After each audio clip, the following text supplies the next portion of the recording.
Hello guys, morning.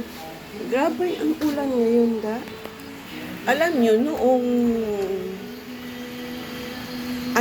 nung mga last year, hindi pa masyadong nag-uulan. Saka ngayon, grabe ng ulan, oh. Simula pa nung December up to, ngayon? Up to February, magma-March na. Kasi, lagi ko inaano, every 3 to 4 years, magbabaha talaga dito sa sa may kilid ng suba, or ano ba yan, tawag, sa suba. Ngayon, tingnan nyo guys, oh. Ayan na, oh. Ang baha na. Oh. Noon, inaalala ko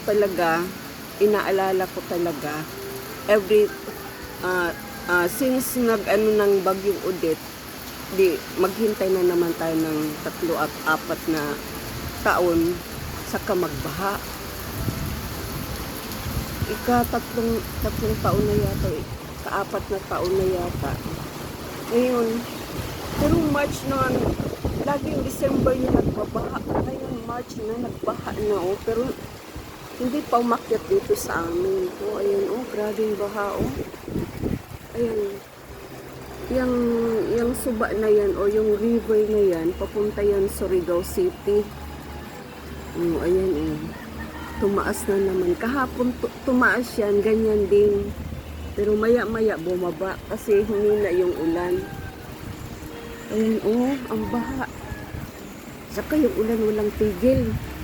Kahapon pa yan hanggang ngayon. Oh. Tapos ang pa naman, broadcast pa naman ng television or yung balita, hanggang bukas pa daw tong ulan hihinto. Oh my God, oh. Grabe. Oh Lord, help us. Sana bumaba o huminto na yung ulan kasi yung lupa, dumadahili na papuntang river. Marami nang naaanod na galing sa bundok. Grabe na ang guys, oh. Ayan ang nangyari na dito sa may gilid ng river.